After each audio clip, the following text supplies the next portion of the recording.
नमस्कार, आप देख रहे हैं रतनगढ़ टाइम्स न्यूज। आपके साथ मैं हूं राशि। आइए खबरों की शुरुआत करेंगे।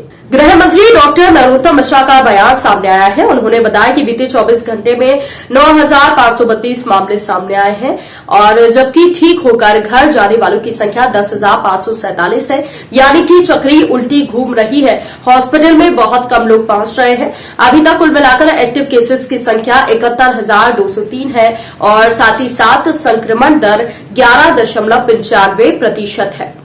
पिछले 24 घंटे में 54 पुलिसकर्मी पॉजिटिव आए हैं। 1390 एक्टिव केस है। स्कूल बंद करने पर बोले 30-31 तारीख को सीएम समीक्षा करेंगे और उसके बाद निर्णय लेंगे, लेकिन 31 तारीख तक फिलहाल स्कूल बंद रहेंगे। गुलाम नबी आजाद को कल पद्म भूषण क्या मिला?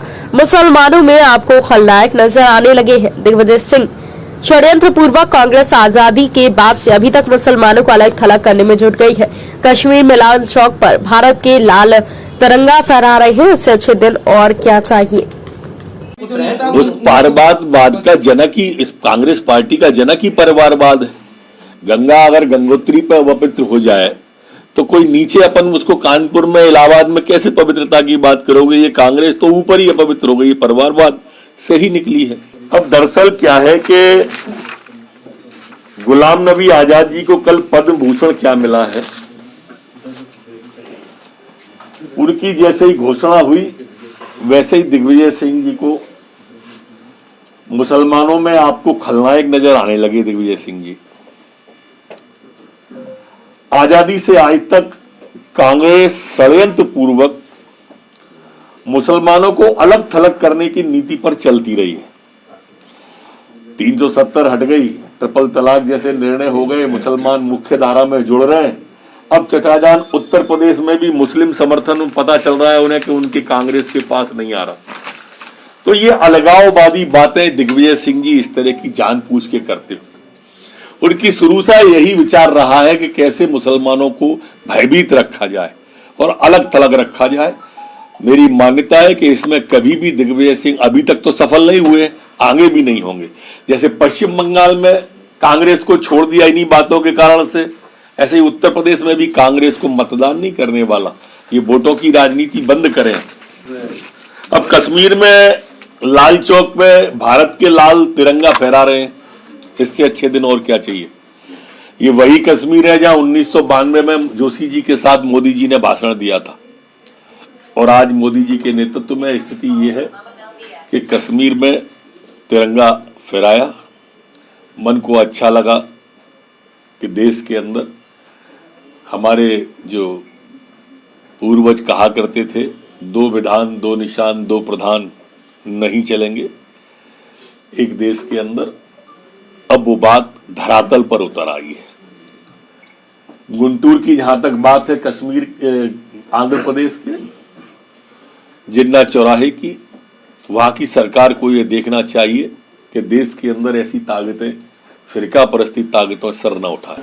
पिछले 24 घंटे में कोरोना के 9,532 प्रकरण नए आए हैं, जबकि ठीक होकर अपने अपने घरों की ओर गंतव्य की ओर जाने वाले 10,547 लोग हैं।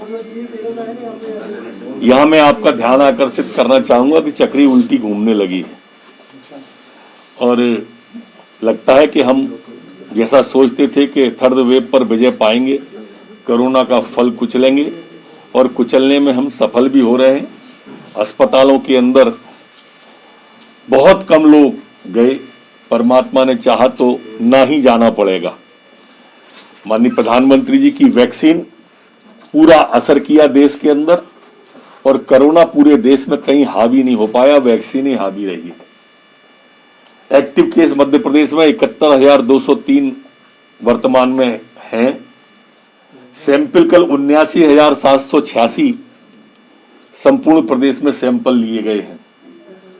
संक्रमण दर वर्तमान में हमारी 11.95 है, जबकि रिकवरी दर हमारी 90.5 बनी है। पुलिस के कल 54 नए प्रकरण प्रदेश के अंदर आए हैं और अभी कुल पुलिस के जो संक्रमित एक्टिव केस हैं वो 1,300 90 हैं। कल वैक्सीनेशन जो हुआ है वो 12,512 हुआ है। 26 जनवरी भी थी कल। कुल अभी तक जो वैक्सीनेशन हमारा प्रदेश में हुआ है वो 10,89,64,000 ये हमारा कुल वैक्सीनेशन हुआ है। 31 जनवरी तक स्कूल बंद है। इस बुलेटिन में फिलहाल के लिए इतना ही। अपडेट्स के लिए आप बने रहिए हमारे साथ। नमस्कार। खबरों में बने रहने के लिए रतनगढ़ टाइम्स न्यूज को सब्सक्राइब करें और बेल आइकन को दबाना बिल्कुल ना भूलें ताकि हर खबर की अपडेट आपको मिलती रहे। इसके अलावा आप हमारी वेबसाइट ratanghartimes.com पर भी विजिट कर सकते हैं, जहां पर आपको मिलेगी हर खबर सही समय पर।